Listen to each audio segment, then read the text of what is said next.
दुरूद शरीफ पढ़ लें।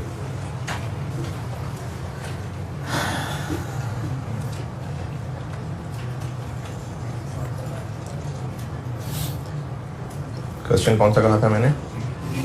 क्वेश्चन 3।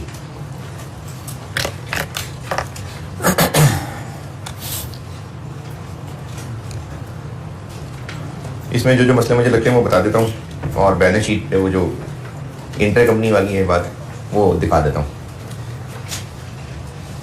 एक बात इसमें ये लग रही है कि जो गुडविल की वर्किंग है उसमें एक्विजिशन डेट की रिटेन अर्निंग्स डेबिट बैलेंस का मतलब है लॉस आ रहा था, तो ये वहाँ नेगेटिव शो हो जाएगा। ये रिटेन अर्निंग की फिगर वहाँ नेगेटिव शो होगी। और गुडविल की वर्किंग में बस यही बात बतानी है। आपने गुडविल में कुछ पूछना है तो पूछें, गुडविल की वर्किंग में कुछ पूछना है तो पूछें। अगर किया है गुडविल की वर्किंग में कोई सवाल नहीं।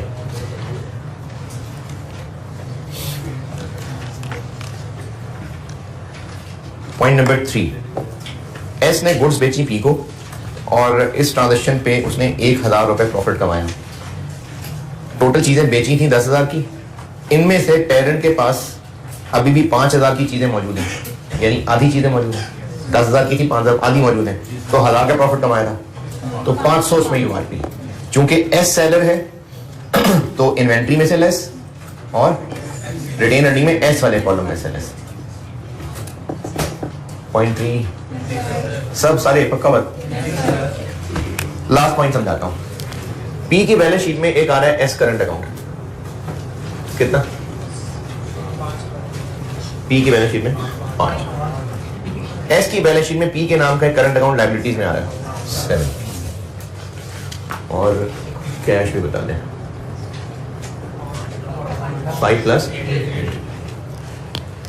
पॉइंट नंबर 4 में लिखा हुआ है कि डेटर क्रेडिटर में तो एक दूसरे की बुक्स में कोई पेबल रिसीवेबल नहीं आ रहा, लेकिन पी एस को कुछ सर्विसेज भी देता है, उसके भी पैसे चार्ज करता होगा। तो इसी तरह से पी की बुक्स में उन सर्विसेज की वजह से एक रिसीवेबल आ रहा है 5 और एस की बुक्स में पेबल आ रहा है 7। पी को कुछ सर्विसेज देता होगा ना, तो उसके पैसे लेता होगा, तो वो पहले उधार पे सर्विसेज देता होगा, तो एस को डेबिट कर लेता होगा और सर्विस इनकम क्रेडिट कर लेता होगा। और एस क्या काउंटिंग करता होगा? एस के लिए वो सर्विसेज एक्सपेंस होंगी और वो पी का पेबल बना लेता होगा। तो इसलिए इसकी बुक्स में एस से रिसीवेबल आ रहा है और इसकी बुक्स में पी को पेबल आ रहा है, लेकिन ये दोनों बैलेंस टैली नहीं कर रहे। The difference in current account balances कितना 2000 is due to an error. क्या एरर? पी ने एक रिसीट, यानी पैसे मिलना, रिसीट 1000 की थी, 3000 की लिख ली थी, तो पी ने 2000 रुपए से एक रिसीट की एंट्री ज्यादा कर ली थी। रिसीट यानी पी को पैसे मिलना, तो पी ने इस 2000 की जो पैसे की एंट्री ज्यादा कर ली होगी, तो रिसीट की एंट्री क्या की होगी पी ने? Cash debit. और ये जो एस के नाम का रिसीवेबल बनाया हुआ है ये क्रेडिट। 1000 से करनी थी, उसने गलती से 3 से कर दी, ये लिखा हुआ लास्ट में, तो इसका मतलब 2000 ज्यादा से हो गई तो 2000 से रिवर्स कर देते हैं, यानी एस का करंट अकाउंट वापस डेबिट और कैश क्रेडिट। ये मतलब है लास्ट सेंटेंस का। ये एरर क्या हुआ था? एरर ये हुआ था कि पी ने एक रिसीट रिकॉर्ड कर दी थी, 1000 रुपए मिलना, रिकॉर्ड उसने 3000 कर लिया था। तो जब रिसीवेबल से पैसे मिल रहे होते हैं तो कैश डेबिट होता है, रिसीवेबल क्रेडिट होता है। तो ये एंट्री उसने 1000 से करनी थी, 3000 से कर ली थी, 2000 ज्यादा से कर दी, तो 2000 से उसको रिवर्स कर लें, कैश क्रेडिट, कैश कम हो जाएगा, रिसीवेबल डेबिट, रिसीवेबल बढ़ जाएगा। अब देखिए एरर ठीक होने के बाद ये मैच कर गए, तो अब ये जो साथ है ये एलिमिनेट है। ये पॉइंट नंबर 4।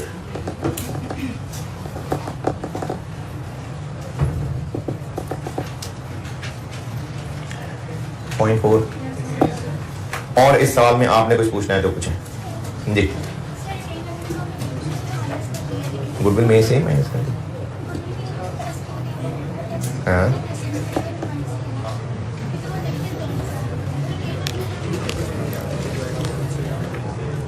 एक्विजिशन डेट पे रिटेन अर्निंग कितनी थी एस की?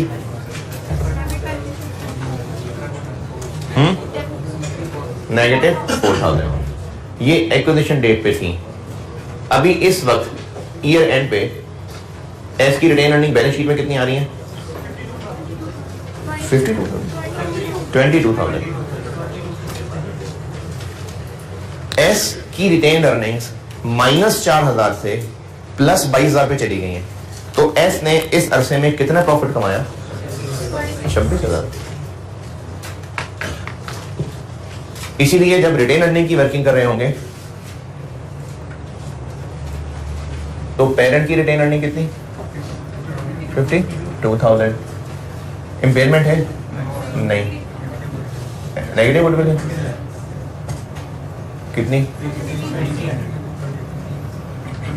2300। एस की रिटेन अर्निंग्स बैलेंस शीट में कितनी है? 22। हम लोग प्री एक्विजिशन लेस करते हैं तो वो लेस ही करना है, लेकिन जब 4,000 माइनस है उसको लेस करेंगे तो वो उसमें ऐड हो जाएगी, इसलिए 4,000 ऐड की गई। और एस सेलर है तो लेस यूआरपी 500। 25,500 80%, 20। ये रिटेन अर्निंग है।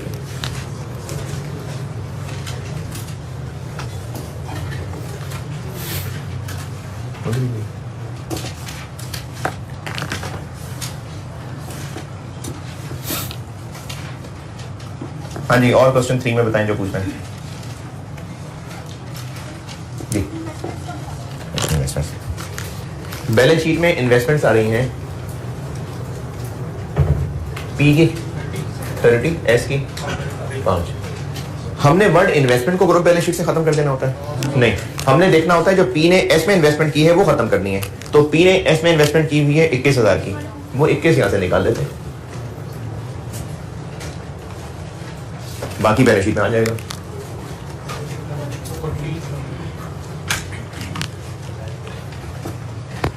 जी जी बेटे बताओ, इसको बताइए ना जी। हो गया क्लियर? रिस्पॉन्ड तो हो गया। हाँ जी, क्वेश्चन नंबर 3 में और कोई मसला?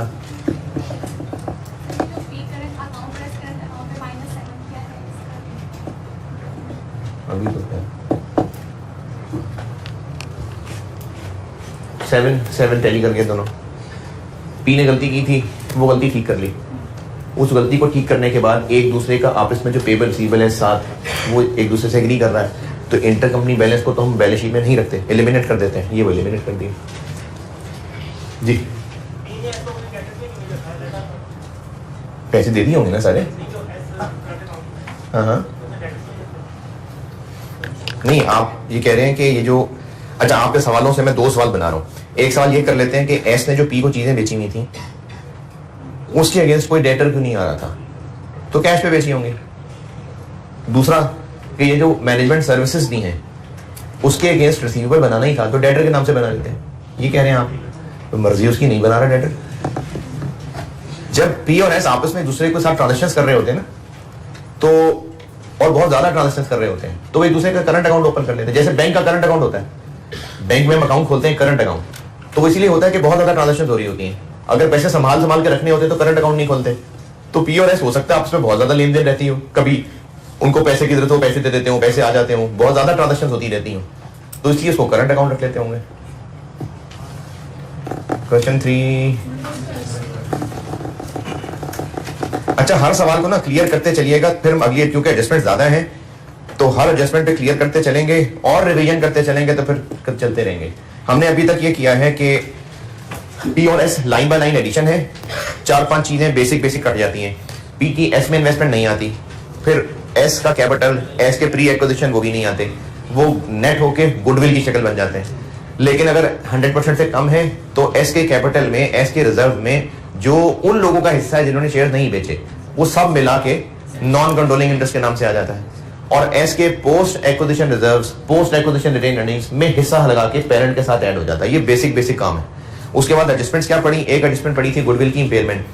गुडविल की इंपेयरमेंट में क्या है, गुडविल में से हो जाएगी लेस, और अगर एनसीआई प्रोपोर्शनेट शेयर पे है तो ये सारा लॉस पी वाले कॉलम से लेस, और एनसीआई फेयर वैल्यू है तो यहां से लेस। फिर एक चीज पड़ी थी इंटर कंपनी बैलेंस, कि पी और एस का आपस में एक दूसरे को पेएबल रिसीवेबल है और वो टैली नहीं है तो पहले तो टैली करें, कोई ना कोई मसला होगा, फिर जब टैली हो जाए तो उन दोनों को एलिमिनेट कर दें, क्योंकि ग्रुप पॉइंट ऑफ व्यू से ये कोई रिसीवेबल नहीं है। पी के हिसाब से ये रिसीवेबल है, एस के हिसाब से पेबल है, लेकिन ग्रुप पॉइंट ऑफ व्यू से ये कोई पेबल रिसीवेबल नहीं है, तो इनको एलिमिनेट कर दें। और कल लास्ट चीज ये पढ़ी थी कि अगर पी या एस ने एक दूसरे को गुड्स बेची और उन पे प्रॉफिट कमाया तो कोई मसला नहीं। मसला कब है? अगर उन गुड्स में से बायर के पास कुछ बची रह जाए तो मसला है, और उन बची हुई चीजों में जो प्रॉफिट लोडेड है वो यूआरपी है, ट्रीटमेंट इन्वेंट्री में से लेस और सेलर की रिटेन अर्निंग से लेस। ये किया है अब तक सब सही है जी।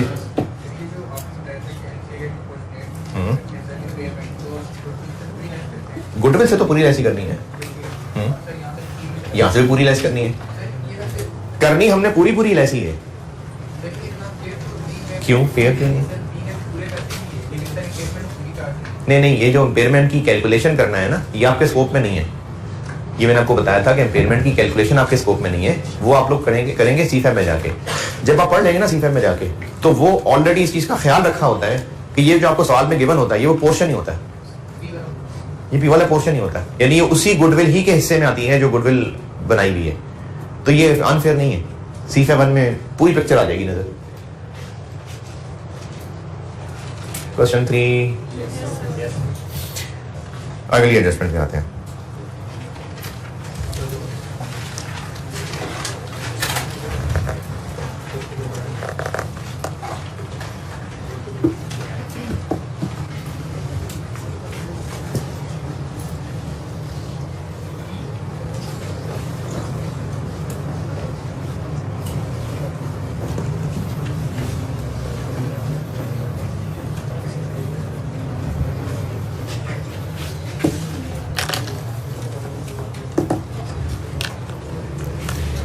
अगली एडजस्टमेंट समझा रहा हूं।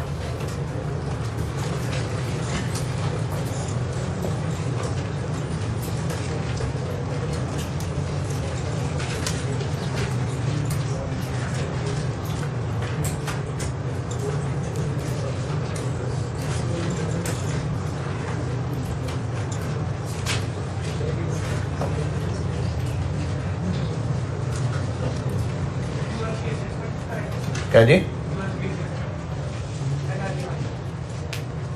वो जो नीचे डब्बा लिखा हुआ है वो अभी थोड़ा सा प्रैक्टिस में आगे बढ़ जाना, फिर अभी और सवाल कर लेंगे ना, ये और पक्की हो जाएगी एडजस्टमेंट।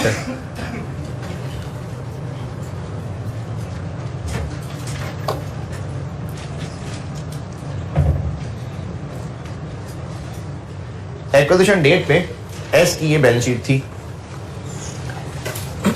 पी ने, अच्छा सिर्फ समझाने में मुझे आसानी हो इसलिए मैं 100% कह रहा हूँ, वरना ये जो कॉन्सेप्ट है ये 100% के लिए नहीं है लाजमी, कितनी भी परसेंटेज हो ये कॉन्सेप्ट है। 52 बन गया।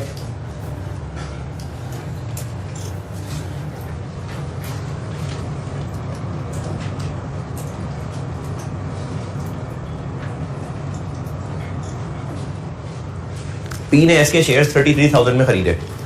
जितना अब तक सीखा गुडविल की वर्किंग में 33 उस वक्त के नेट एसेट्स,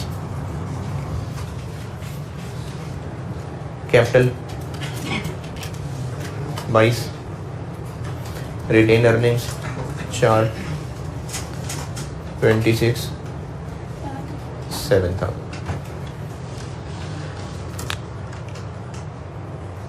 एस के शेयर्स, एस के वो शेयर होल्डर्स जिन्होंने अपने शेयर्स पी को बेच दिए,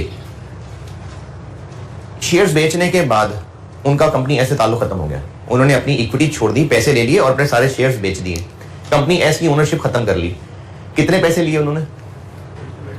33,000 कैश लिया 33, और कंपनी एस का किस्सा खत्म, उनके लिए खत्म ना, बाकी अब कंपनी एस जाने और उसके नए ओनर जाने, उन लोगों के लिए किस्सा खत्म हो गया। पैसे ले लिए और एस का किस्सा खत्म। कितने पैसे? उनके पास यही काम करने का, यानी एस का किस्सा खत्म करके पैसे लेने का एक और हल भी था कि कंपनी एस को बंद कर देते,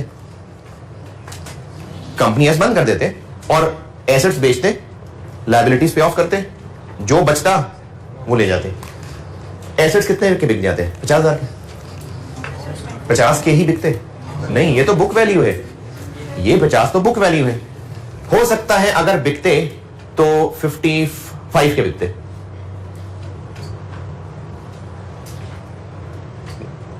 फेयर वैल्यू के बिकते, ये कह सकते हो कि जो उनकी फेयर वैल्यू होती है उतने के बिकते, 55 के बिकते। क्या करते हैं उन 55,000 का? लाइबिलिटी सेटल करते। वैसे आपके लेवल पे तो इस बात का चांस कम है, लेकिन हो सकता है कि लाइबिलिटीज की फेयर वैल्यू 24 से डिफरेंट हो, यानी लाइबिलिटी सेटल करते हुए 24 से डिफरेंट पैसे देने पड़ रहे होते, हो सकता है। तो कितने देने पड़ रहे होते हैं जो उनकी फेयर वैल्यू होती?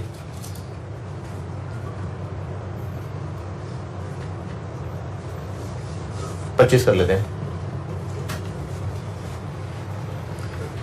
कितना बचता? 30। ये वो रख लेते हैं। दोबारा सुने, ये लोग अपने सारे शेयर 33 के बेच रहे हैं और अभी तक जितना सीखा, गुडविल कितनी है? 7।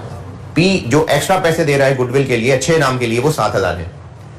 फिर मैंने कहा कि अगर ये लोग कंपनी एस से रिश्ता खत्म करके पैसे लेना ही चाहते थे तो एक और हल ये था कि कंपनी एस बंद करते, एसेट बेचते, लायबिलिटी सेटल करते, तो जो बचता वो ओनर्स का। कितने के बेच लेते? जितनी फेयर वैल्यू होनी थी, और लायबिलिटीज भी सेटल करते करते जो उनकी फेयर वैल्यू होनी थी उतने पैसे जाने थे। अगर ये कंपनी बंद कर देते तो उनके पास नेट इतना कैश बचता। आपके लेवल पे ना कोई खास मिसालें हैं नहीं ऐसी कि जिनकी फेयर वैल्यू हो लायबिलिटी की। मैक्सिमम वो डिवेंचर्स एक थी फाइनेंशियल इंस्ट्रूमेंट्स में, अदरवाइज लायबिलिटीज की भी फेयर वैल्यूज होती हैं। लायबिलिटी की फेयर वैल्यू होती है कि अगर हम अपनी जिम्मेदारी से जान छुड़ाना चाहें और किसी और को कहें यार तुम इस जिम्मेदारी को संभालो, मेरे से जिम्मेदारी नहीं संभाली जा रही, तो हमें उसको पैसे देने पड़ेंगे। जैसे कोई क्रेडिटर्स हैं, लायबिलिटी हैं, लेकिन इतने टेढ़े लोग हैं, इतने सख्त लोग हैं कि हम जरा सी भी कोई 2-4 दिन आगे पीछे करते हैं तो बदतमीजी करने पे आ जाते हैं, हमारा नाम खराब करने की कोशिश करते हैं। हम उनसे डील नहीं करना चाह रहे हैं, लायबिलिटी, लेकिन हम डील नहीं करना चाह रहे, तो हम किसी और अपने जानने वाले को कहेंगे यार तुम ना ऐसा करो, खुद ही उनको संभाल लो, हम उनसे नहीं डील कर सकते, बताओ हमसे जिम्मेदारी कितने में लोगे? तो वो कहेगा अच्छा तुम ऐसा करो 50,000 मुझे दे दो, मैं जानूं और क्रेडिटर जाने। तो ये 50,000 उस लायबिलिटी की फेयर वैल्यू कि जितने में हम वो लायबिलिटी किसी और को बेच सकें। तो आपके लेवल पे है नहीं ऐसी मिसालें, सवालों में भी चांस कम है, लेकिन हो सकता है। एसेट्स की फेयर वैल्यू कितने में बिक जाएंगे, लायबिलिटीज की फेयर वैल्यू कितने में हमारी तरफ से जान छूट जाएगी। तो अगर ये लोग कंपनी को बंद करते तो उनको इतना कैश तो फिर भी बच जाता। अकलमंदी ये है कि अब अगर उन्होंने शेयर्स किसी को बेचने हो तो 30 से कम के तो ना बेचें, क्योंकि शेयर्स बेच के उनको अगर 30 से कम पैसे लेने होते तो वे कंपनी बंद कर देते। तो अगर कंपनी बंद करके उनको इतने पैसे मिलते थे तो उनको तो शेयर्स इससे कम में तो बेचने नहीं चाहिए थे। अब अगर वो 33 के बेच रहे हैं तो गुडविल के नाम पे वजीर कितने पैसे ले रहे हैं? 3,000। क्योंकि अगर वो कंपनी बंद कर देते फिर भी उनको 30 बच जाना था, तो गुडविल ना भी सही फिर भी कम से कम उनको शेयर 30 में बेचने चाहिए थे। तो अब अगर वो 30 से ज्यादा बेच रहे हैं तो गुडविल है। अभी कितनी गुडविल नजर आ रही है? तो ये सही नहीं है, क्योंकि उन्होंने 30 के तो वैसे भी बेचने थे, उन लोगों के पास एक रास्ता और मौजूद था, तो 30 से कम तो उन्होंने बेचने ही नहीं थे। अब 30 से ऊपर देखेंगे तो गुडविल है। तो इसलिए ये जो अभी तक गुडविल की कैलकुलेशन पड़ी थी ये अब हो गई फ्लॉड, इसमें भी एक और चीज डालने लगे। ओके, ये 7,000 सही गुडविल नहीं है, क्योंकि इन लोगों ने अपने शेयर्स कम से कम 30 में बेचने थे। उनको नजर आ रहा है कंपनी बंद करके 30 मिल जाने थे। अच्छा, उनको भी इस बात का पता है, पी को भी इस बात का पता है, क्योंकि बीएफडी में, सीफैब में आप आएंगे ना तो उसमें वैल्यूएशन में बहुत सारे तरीके होते हैं। उनमें एक तरीका ये भी होता है कि अगर कंपनी बंद कर देते तो कितने पैसे मिलते हैं। जब शेयर्स बेचे जा रहे होते हैं ना तो ये भी वैल्यू निकाली जाती है। तो ये दोनों को पता होगा कि इनको कंपनी बंद करके भी इतना तक तो बच ही जाना था, तो इससे कम में तो वो हमें नहीं बेचेंगे। 30 के तो शेयर्स उन्होंने बेचने ही थे। अब अगर 30 से भी ऊपर बेच रहे हैं तो फिर वो गुडविल है एक्स्ट्रा 3,000। तो ये 7,000 सही नहीं, गुडविल 3,000। तो हम अपनी कैलकुलेशन में कुछ ऐसी एडजस्टमेंट करें कि ये गुडविल 3 निकल आए। एसेट्स 50 और 55 का डिफरेंस 5। एसेट की वैल्यू बढ़ने से इक्विटी कम होगी बढ़ेगी? एसेट्स की अगर वैल्यू बढ़ रही है तो ये इक्विटी बढ़ने वाली बात है कि लायबिलिटी बढ़ने वाली बात है? इक्विटी बढ़ने वाली बात है। तो 5,000 एसेट्स की फेयर वैल्यू कैरिंग अमाउंट से ज्यादा है तो ये इक्विटी में एक पॉजिटिव इंपैक्ट है। लायबिलिटी की फेयर वैल्यू ज्यादा है तो ये फायदा है नुकसान है? नुकसान है। एसेट्स और लायबिलिटीज अच्छा, पहले मैंने आपको बताया है कि गुडविल असल में कितनी होनी चाहिए? 3। अब मैं ये बता रहा हूं कि 3 तक हम कैसे पहुंचे। मैंने तो पहले आपको कॉन्सेप्ट बता दिया कि गुडविल असल में 7 नहीं है, असल में 3 है। क्यों 3 है? क्योंकि अगर वो कंपनी बंद भी कर देते तो भी उनको 30 मिलना था, तो यकीनन उन्होंने 30 से कम में तो बेचने ही नहीं थे। अब अगर गुडविल के पैसे लेने होंगे तो वो 30 प्लस लेंगे, तो इसलिए गुडविल असल में 3000 है। ये 3000 वाली बात समझ आती है? अब मैं ये बता रहा हूं कि 3000 तक पहुंचना कैसे, प्लस माइनस बता रहा हूं कि क्या करेंगे कि 3000 आंसर आ जाएगा। तो करेंगे ये कि एक्विजिशन डेट पे जो एसेट्स और लायबिलिटीज हैं उनकी फेयर वैल्यू एक्सरसाइज होगी, जैसे IAS 40 fair value model, IAS 16 revaluation model, और भी अगर किसी IFRS 9 fair value through P&L, fair value through OCA, तो फेयर वैल्यू अपडेशन होती है ना। तो इसी तरह कंसोलिडेशन पर्पस के लिए सिर्फ IFRS 3 के मुताबिक जो उस वक्त एस के एसेट्स और लायबिलिटीज थे उनकी फेयर वैल्यू एक्सरसाइज की जाएगी। ये रिवैल्यूएशन नहीं हो रही है, ये IFRS 3 का हुक्म है, ये कोई रिवैल्यूएशन मॉडल नहीं हो रहा। यानी यहां पर हम डेटर्स के साथ भी ये काम कर रहे होंगे, यहां पर कैश के साथ भी ये काम हो रहा होगा। कैश की शायद क्या फेयर वैल्यू चेंज होनी है, लेकिन हर एसेट हर लायबिलिटी के साथ ये काम हो रहा होगा।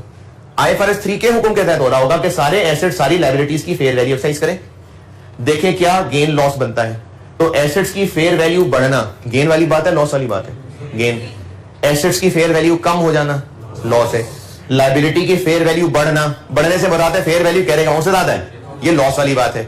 लायबिलिटी की फेयर वैल्यू कैरिंग अमाउंट से कम होना गेन है। इन सब की एक एडजस्टमेंट निकालेंगे, जो इस मिसाल में 5000 पॉजिटिव आ रहा है, 1000 नेगेटिव आ रहा है। कितना बड़ा? इसको कहा जाएगा फेयर वैल्यू एडजस्टमेंट, और वो यहां लिख दी जाएगी। बल्कि 4000 अलग लिखने की भी क्या जरूरत है? फेयर वैल्यू एडजस्टमेंट एसेट्स की अलग और लायबिलिटी की अलग। पॉजिटिव नेगेटिव का फैसला कैसे हो रहा है कि अगर एसेट्स में गेन है तो ये इक्विटी के लिए भी एक गेन है, ओनर्स के लिए खुशी की बात है ना। और अगर एसेट्स की फेयर वैल्यू डाउन है तो ये ओनर्स के लिए भी एक लॉस वाली बात है। लायबिलिटी की फेयर वैल्यू ज्यादा है तो ओनर्स के लिए एक लॉस वाली बात है। ये इक्विटी है, दोबारा सुने, ये इक्विटी है। एसेट्स और लायबिलिटीज एक्विजिशन डेट पे फेयर वैल्यू पे अपडेट होंगे, या तो गेन आएगा या लॉस आएगा। गेन का मतलब है एसेट्स के मामले में फेयर वैल्यू कैरिंग अमाउंट से ज्यादा है, तो अगर एसेट्स के वैल्यू ज्यादा है मतलब गेन है, तो इक्विटी वालों के लिए गेन है पॉजिटिव, और अगर एसेट की फेयर वैल्यू कम है तो ये लॉस है नेगेटिव। लायबिलिटी के हिसाब से देखेंगे, फेयर वैल्यू ज्यादा है तो लॉस है, फेयर वैल्यू कम है तो गेन है। फेयर वैल्यू एक्सरसाइज होगी और जो भी उसका रिजल्ट बनता होगा उसका दूसरा इफेक्ट इक्विटी ही कोई डलेगा। अब जब ये इक्विटी में ये एडजस्टमेंट डल जाएगी तो इक्विटी का आंसर क्या आ जाएगा? 30, और सही गुडविल आ जाएगी 3।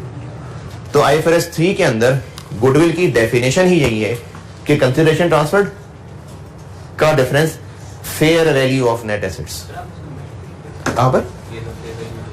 जी जी, असल में ना सवाल में ना हम लैंड की अलग, बिल्डिंग की अलग, सब अलग अलग लिख रहे होंगे, तो इसलिए मैंने अलग ही लिख दिया।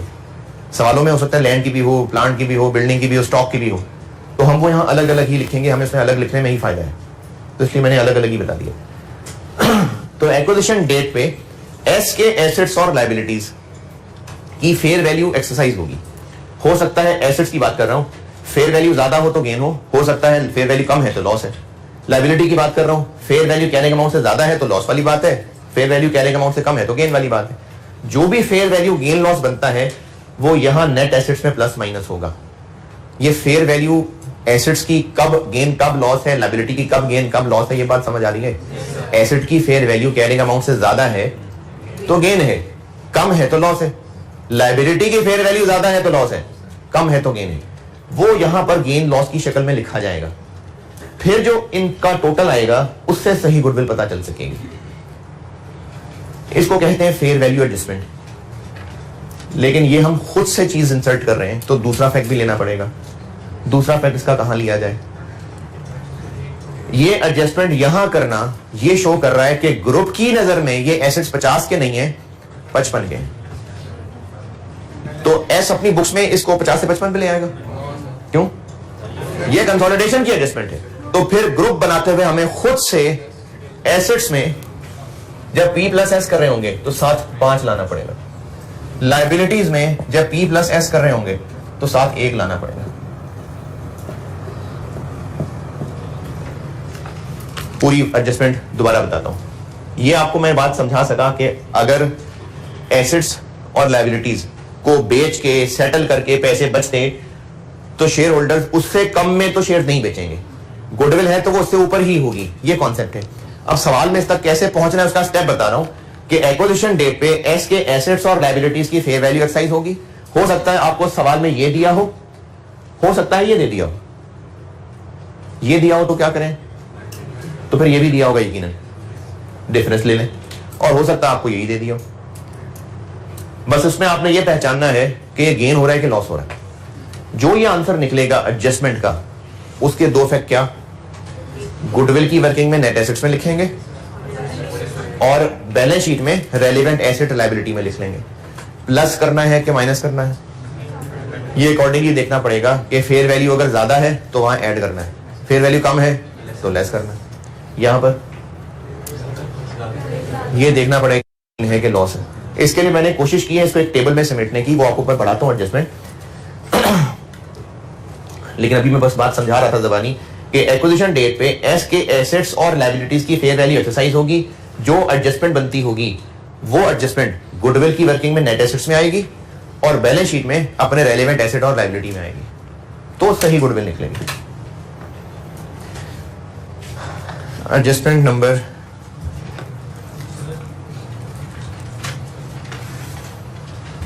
4A। अच्छा, इसमें कितना पढ़ना है वो मैं बताता हूं आपको। जी जब हाँ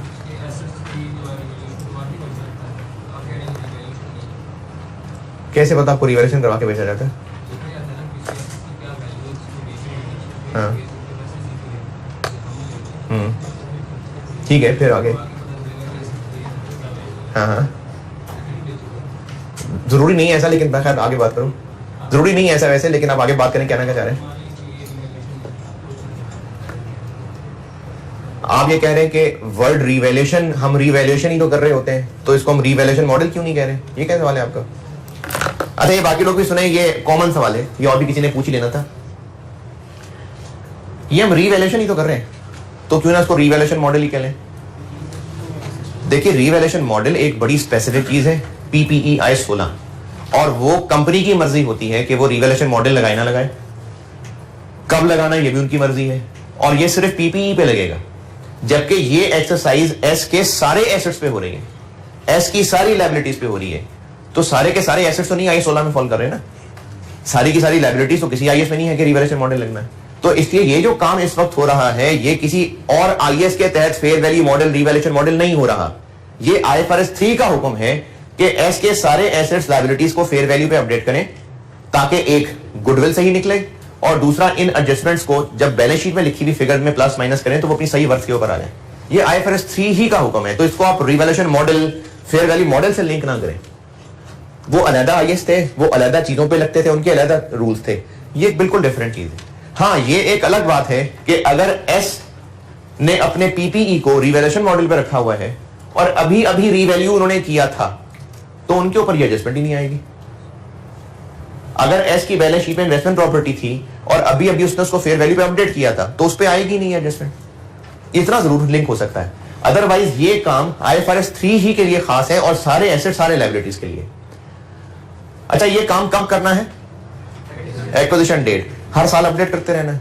नहीं, ये सिर्फ once in a lifetime ये एक्टिविटी है एक्विजिशन डेट की, ताकि सही गुडविल निकले। इस एक्टिविटी की जिंदगी का मकसद है ताकि सही गुडविल निकल आए। एडजस्टमेंट नंबर 4A, एक तो इसकी पहली 3-4 लाइनें पढ़ लें डब्बे से ऊपर ऊपर।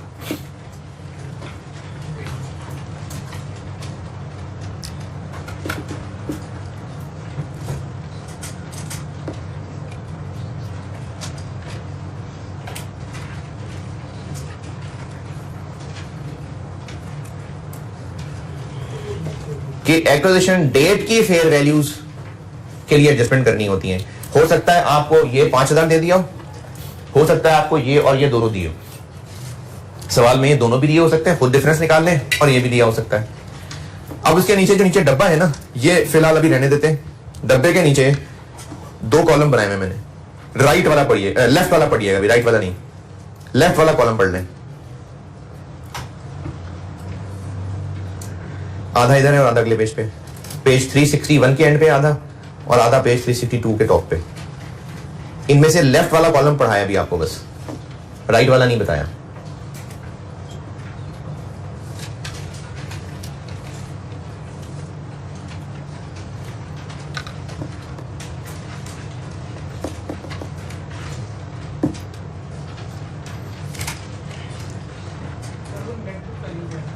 क्या जी? हाँ हाँ,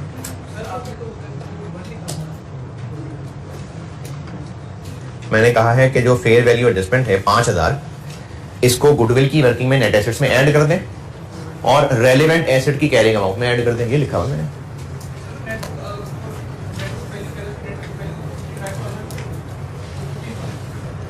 ग्रुप बैलेंस शीट बनाते हुए जो पी और एस की फिगर्स ली हैं, कहां से ली हैं वो फिगर्स? जो दोनों की बैलेंस शीट्स हैं। एस की फिगर जो ग्रुप बैलेंस शीट की सवाल से उठाई है उसमें ये 5 ऐड कर दें। ये लिखा हुआ है मैंने कि ग्रुप बैलेंस शीट में रेलेवेंट एसेट की नेट बुक वैल्यू में 5 ऐड कर दें, गुडविल की वर्किंग में नेट एसेट्स में ऐड कर दें और बैलेंस शीट में रेलेवेंट एसेट में जाके ऐड कर दें। और ये मैंने एडजस्टमेंट इस पॉइंट ऑफ व्यू से लिखी हुई है कि फेयर वैल्यू इंक्रीज है। इसी तरह अगले पेज के टॉप पे लायबिलिटी की बात हो रही है।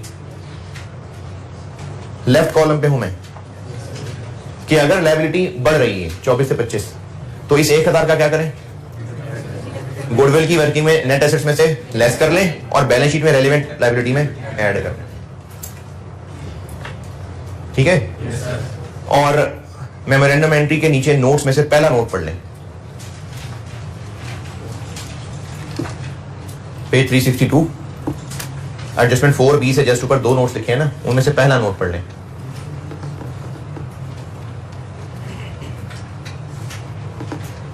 मैंने जो ऊपर टेबल में सब लिख के दिया, आपको ऐड करना है, लेस करना है, वो इंक्रीज के लिए लिख के दिया हुआ है। अगर ये 50 होता और ये 48 होता तो फिर रिवर्स हो जाता। क्या रिवर्स हो जाता? यहाँ लेस हो जाता और यहां भी लेस हो जाता। ये फेयर वैल्यू एडजस्टमेंट का लेफ्ट कॉलम क्या है? लेफ्ट कॉलम ये है कि उस वक्त जो एस के एसेट्स मौजूद थे, बिल्डिंग, प्रॉपर्टी, अपना स्टॉक, कैश, जिन पे भी फेयर वैल्यू एडजस्टमेंट की जा रही है, कब की बात है ये? Acquisition date. वो सब एसेट्स आज भी मौजूद हैं। ये लेफ्ट कॉलम है। हो सकता था ना कि बाद में बिक गए होते, तो लेफ्ट कॉलम है कि नहीं बिके नहीं है, आज भी मौजूद हैं। तो ये लेफ्ट वाला कॉलम है। राइट वाला कॉलम नहीं सिखाया अभी। लेफ्ट वाला कॉलम ये है कि जो एक्विजिशन डेट पे एस के एसेट्स और लायबिलिटीज थे जिनके लिए फेयर वैल्यू एडजस्टमेंट हो रही है, वो आज भी बैलेंस शीट में मौजूद हैं, खत्म नहीं हुए हैं, आज भी मौजूद हैं। तो ये एडजस्टमेंट है। क्या एडजस्टमेंट है? एसेट्स की पॉजिटिव एडजस्टमेंट है तो गुडविल की वर्किंग में नेट एसेट्स में ऐड और रेलेवेंट एसेट में ऐड। लायबिलिटी की पॉजिटिव एडजस्टमेंट है तो पॉजिटिव एडजस्टमेंट, पॉजिटिव एडजस्टमेंट यानी इंक्रीज, पॉजिटिव एडजस्टमेंट नहीं, सॉरी, इंक्रीज है। लायबिलिटी की इंक्रीज है तो यहां से लेस, लायबिलिटी में ऐड। ये याद करना पड़ेगा बेटा आपको। फिर बता रहा हूं, एसेट की फेयर वैल्यू ज्यादा है, यहां भी ऐड, वहां भी ऐड। लायबिलिटी की फेयर वैल्यू ज्यादा है, यहां से लेस, लायबिलिटी में add.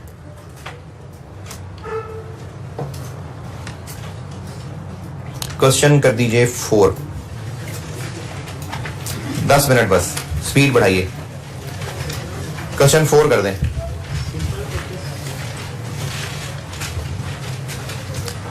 Page number 380, 380, question number 4 कर दीजिए।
7 मिनट हो गए।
दस मिनट हो गए पूरे।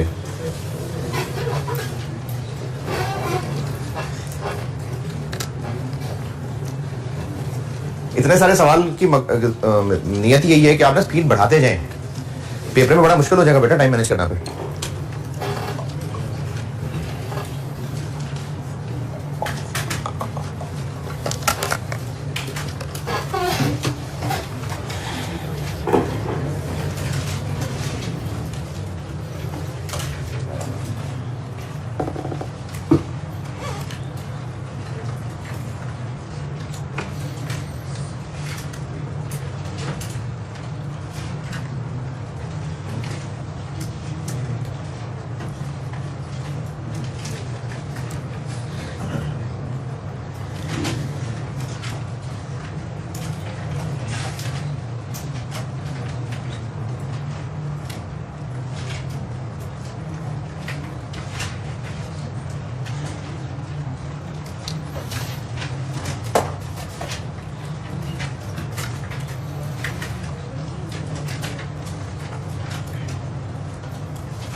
चलिए बहुत हो गया यार, ज़्यादा हो गया टाइम। गुडविल की बात करते हैं पहले।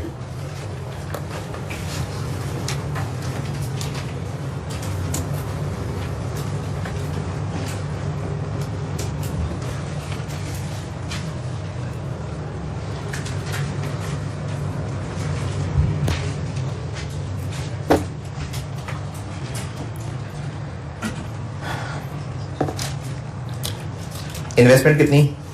75,000। एनसीआई फेयर वैल्यू पे है कि प्रोपोर्शनल शेयर पे है? लिखा हुआ है फेयर वैल्यू कहीं दी नहीं है, तो एनसीआई प्रोपोर्शनल शेयर पे। गुडविल की वर्किंग में इन्वेस्टमेंट कितनी आ गई? 75,000। और उस वक्त नेट एसेट्स एक्विजिशन पे capital 40,000, premium 4,000, other reserves, retained earnings 20,000। उस वक्त एस की एक लैंड की फेयर वैल्यू कैरिंग अमाउंट से 2,000 ज्यादा थी, तो गेन ना फेयर वैल्यू एडजस्टमेंट है लैंड पे 2,000। अब इस 2,000 की ट्रीटमेंट ये होगी कि यहां पर लिखेंगे पॉजिटिव, और पीपीई में पी कितने हैं? 90 प्लस 64 प्लस के 2। तो गुडविल की वर्किंग में नेट एसेट्स में ऐड और पीपीई में ऐड।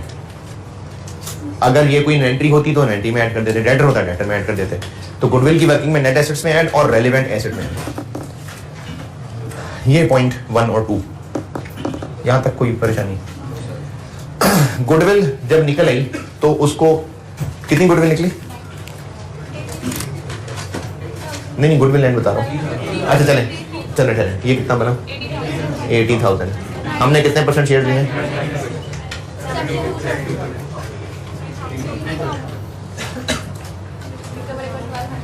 रिकवरेबल 1200 है, यानी गुडविल का लॉस 1800 है।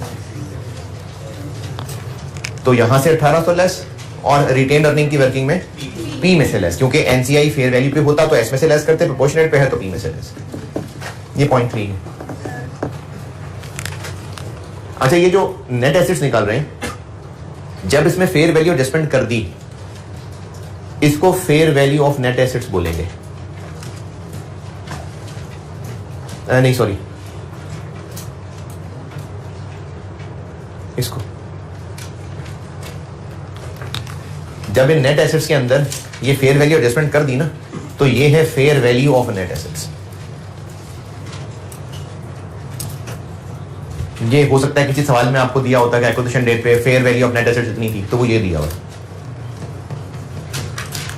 फेयर वैल्यू एडजस्टमेंट डालने के बाद इसके टोटल ये नेट एसेट्स की फेयर वैल्यू है।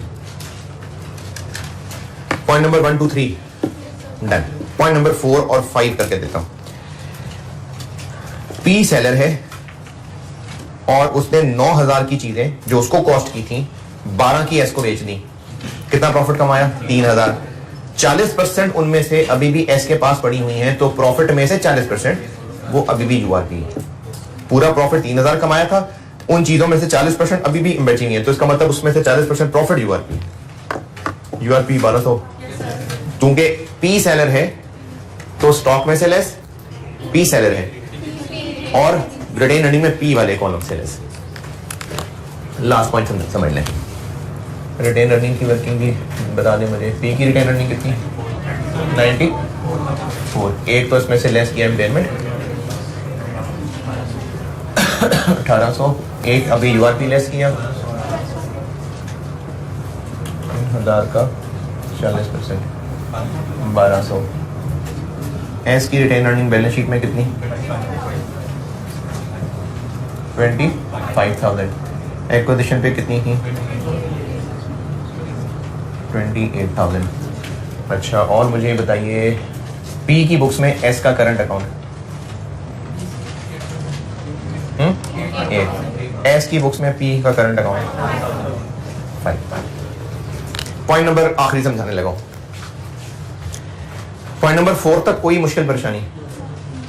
सारे पॉइंट 4 तक शर्माना नहीं पूछते हुए, पॉइंट नंबर 4 तक कोई मुश्किल परेशानी, किसी की कोई भी कंफ्यूजन? अच्छा, अब तो 3-4 दफा बता चुका है बात। इन्वेस्टमेंट्स 80 + 5 - 75। पॉइंट लास्ट, पीएस को मैनेजमेंट सर्विसेज देता है। अच्छा, जब मैनेजमेंट सर्विसेज देता है तो पी के लिए रेवेन्यू एक इनकम है ना, तो पी क्या करता होगा, अपना रिसीवेबल बनाता होगा और इनकम बना लेता होगा, और एस क्या करेगा, सर्विसेज ले रहा है वो, एक्सपेंस बना के पेएबल बना लेता होगा। पी कुछ सर्विसेज देता है और उसके लिए करंट अकाउंट दोनों यूज कर रहे होते हैं। ईयर एंड पे पी ने इन सर्विसेज की एक इनवॉइस भेजी थी एस को, तो पी ने क्या एंट्री की होगी, एस को रिसीवेबल बनाया होगा और सर्विस इनकम क्रेडिट की होगी। ये इनवॉइस एस तक पहुंची ही नहीं, पैसे नहीं पहुंचे की बात नहीं हो रही, ये इनवॉइस नहीं पहुंची। इससे पहले वाले सवालों में था कैश इन ट्रांजिट, यहां पर मैं अंग्रेजी रिपीट कर रहा हूं, the difference in current account balances at year end is due to, किस वजह से, an invoice for such service, 3000 रुपए की जो भेजी और रिकॉर्ड करने के बाद भेजी, sent and recorded by P, यानी पी ने उसको रिकॉर्ड किया, रिसीवेबल डेबिट, इनकम क्रेडिट, और उसने ये इनवॉइस एस को भेज दी, लेकिन एस को ये इनवॉइस मिली नहीं थी, इसलिए उसने रिकॉर्ड भी नहीं की थी। इनवॉइस की बात है, पैसों की बात नहीं हो रही है, ये इनवॉइस की बात हो रही है। जब पी ने सर्विसेज देनी है तो एक बिल भी तो भेजना है ना बना के कि ये इतने की सर्विस है, तो पी ने उसको अपनी इनकम बनाना है और रिसीवेबल फ्रॉम एस, यानी एस करंट अकाउंट डेबिट करना है, और वो इनवॉइस जब एस को मिलेगी तो एस उसको अपना एक्सपेंस बनाएगा, तो एस को ये इनवॉइस नहीं मिली हुई थी, पता चल गया। अब क्या करें, एस को इनवॉइस नहीं मिली थी तो रिकॉर्ड नहीं किया था, तो अब रिकॉर्ड कर लेते हैं। एस क्या रिकॉर्डिंग करता है इसकी, एक्सपेंस डेबिट, और पी को वो क्रेडिट कर लेता, तो पी को कर लेते हैं क्रेडिट,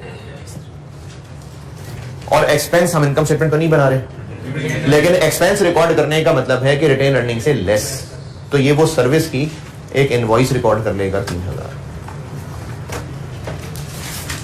एस के लिए ये एक्सपेंस है तो उसको अपना एक्सपेंस बनाएगा, यानी प्रॉफिट्स में से कम करेगा। इनकम स्टेटमेंट का सवाल जब करेंगे ना तो फिर देखेंगे उसमें एक्सपेंस होता तो एक्सपेंसेस में ऐड होता, अभी तो बैलेंस शीट बना रहे हैं, तो एक्सपेंस रिकॉर्ड करने का मतलब है कि अपनी वो रिटेन अर्निंग में से लेस करेगा और साथ पी को पेएबल बना देगा। अब ये दोनों 8 टैली कर गए, तो ये 8 यहां से और 8 यहां से, ये बन गया 6000 नेगेटिव, 90%, 5400 नेगेटिव। ठीक,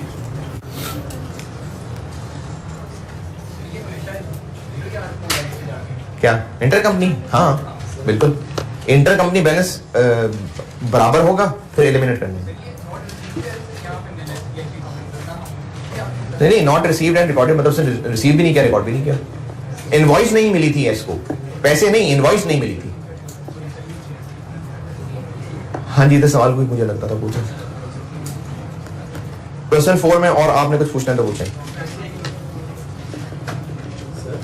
क्या एनसीआई, एनसीआई प्रोपोर्शनेट पे है ना, तो एक तो एनसीआई में हिस्सा आएगा इसका, एक आएगा 80,000 का 10%, एक आएगा अदर रिजर्व्स का है नहीं है, और एक आएगा रिटेन अर्निंग का -6000 का, ये माइनस है ना।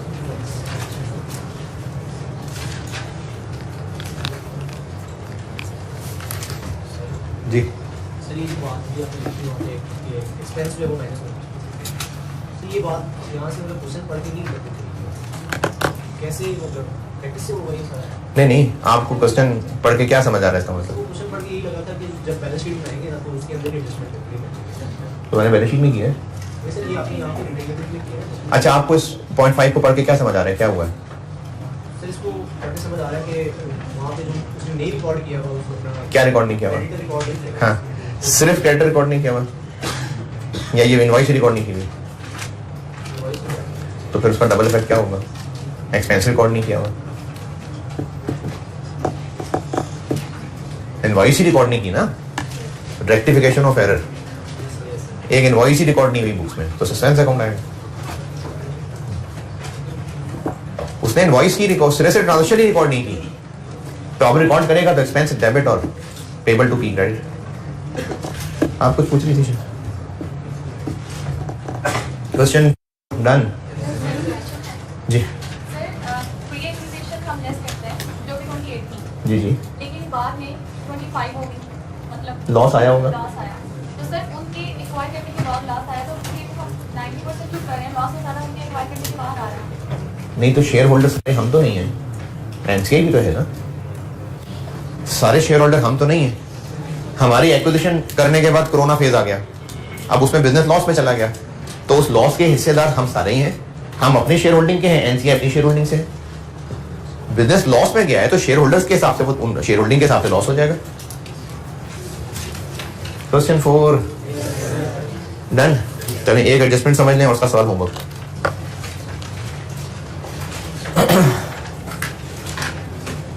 यहां पर इस 2000 का क्या ट्रीटमेंट किया है? गुडविल की वर्किंग में ऐड किया, और अगर ये लैंड जो उस एक्विजिशन डेट पे तो थी, उसके कुछ अर्से बाद एस ने बेच दी थी, आज अब एस की बैलेंस शीट में वो नहीं है लैंड, तो फिर यहां पर ऐड करेंगे दोबारा। एक्विजिशन डेट पे जो लैंड थी उसकी ये फेयर वैल्यू एडजस्टमेंट है, लेकिन वो एक्विजिशन के कुछ अर्से बाद एस ने बेच दी थी, आज एस की बैलेंस शीट में वो नहीं है लैंड, तो पीपी में 2 ऐड होगा। क्यों? जब लैंड है ही नहीं तो यहां क्यों ऐड करना है? तो फिर यहां भी रहने दें, तो यहां पर होगी ऐड। क्यों? क्योंकि उस वक्त थी, यहां तो होगी, वहां नहीं होगा। तो अब इस 2 का दूसरा फैक्ट है रिटेन अर्निंग। क्यों? क्योंकि उसने लैंड बाद में कभी बेची होगी, तो उस पर कोई गेन लॉस रिकॉर्ड किया होगा, तो उसको जाके हमने चेंज करना है। कैसे करना है? अगर ये पॉजिटिव है तो इसका दूसरा फैक्ट रिटेन अर्निंग से लेस करना है। क्यों करना है इसकी वजह बताता हूं, करना है। दोबारा सुनिए, जिस एसेट पे फेयर वैल्यू एडजस्टमेंट की गई थी, अगर वो तब तो था, आज नहीं है, तो यहां तो ये एडजस्टमेंट आएगी, लेकिन बैलेंस शीट में रेलेवेंट एसेट में ऐड नहीं हो सकेगी, क्योंकि वो एसेट ही मौजूद नहीं है आज। तो फिर अब वो यहां पर ऐड करने की बजाय एस की रिटेन अर्निंग से 2000 लेस होगा। अगर यहां पॉजिटिव लिखा था तो यहां लेस होगा, अगर यहां नेगेटिव लिखा होता तो यहां ऐड हो जाता। क्यों है नॉलेज के लिए बता देता हूं, ना समझ आए करना तो फिर भी यहां से लेस ही है। अगर वो एसेट जो एक्विजिशन डेट पे था उसकी फेयर वैल्यू एडजस्टमेंट, यहां फैक्ट बैलेंस शीट में मौजूद है तो यहां पर फैक्ट, लेकिन अगर वो आज नहीं है तो यहां तो आएगा, यहां की बजाय एस की रिटेन अर्निंग से लेस हो जाएगा। बैलेंस शीट में जो ऐड होना था वो यहां लेस हो जाएगा, यहां पॉजिटिव तो यहां माइनस। क्यों कर रहे हैं? इस क्यों की वजह नॉलेज के लिए सुन लें, समझ आ जाता, अच्छी बात है, नहीं तो कोई बात नहीं। एक लैंड थी एक्विजिशन डेट पे जो एस की बुक्स में 8000 पे थी, जबकि इसकी फेयर वैल्यू 10000 थी, तो फेयर वैल्यू एडजस्टमेंट आ गई 2000। बाद में कभी एस ने ये लैंड बेच दी, कितने की बेच लें? कितने की बेच लें? 12 की बेच लेते हैं। चलो नहीं 12 नहीं यार, वो 2 जो है ना, वो 12 नहीं, 13 की बेच लेते हैं। चलो अगली तरह भी कर लेंगे। 13 की बेच ली। एस के मुताबिक की लैंड कितने की थी? 8। ये तो ग्रुप की एडजस्टमेंट है ना, एस के मुताबिक तो 8 की थी, तो एस ने अपनी बुक्स में कितना प्रॉफिट रिकॉर्ड किया होगा? 5।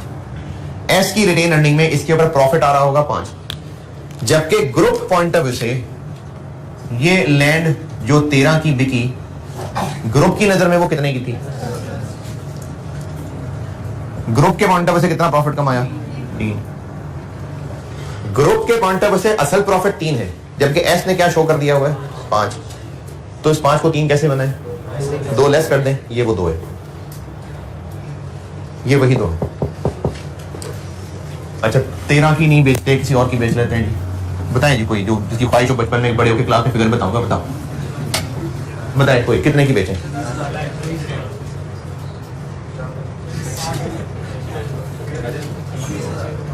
20,000 की बेच लेते हैं। चलो 20,000 की बेच लेते हैं।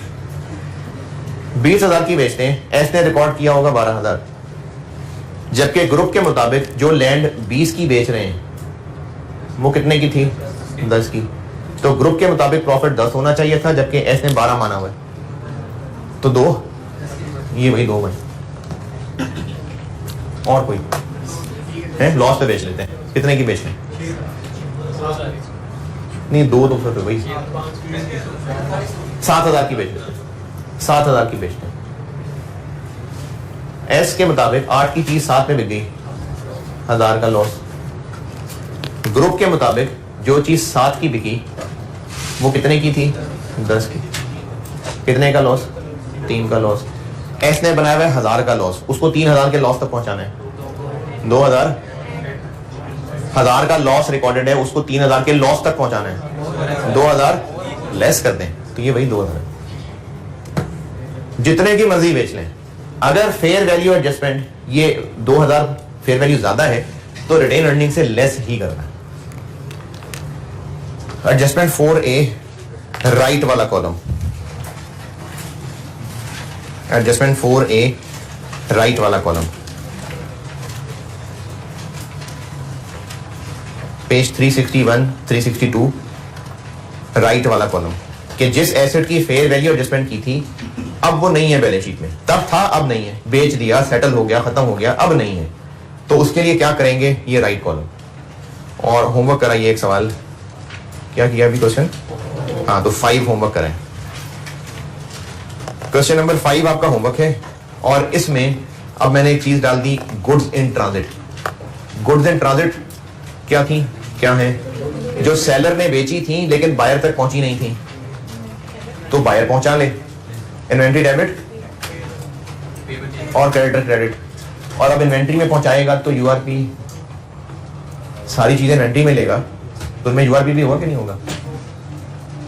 पी ने चीजें बेची एस को, अभी तक एस ने रिकॉर्ड नहीं की थी, चलो अब रिकॉर्ड कर ले, इन्वेंट्री डेबिट क्रेडिटर क्रेडिट, तब उस पर यूआरपी भी डालना पड़ेगा ना।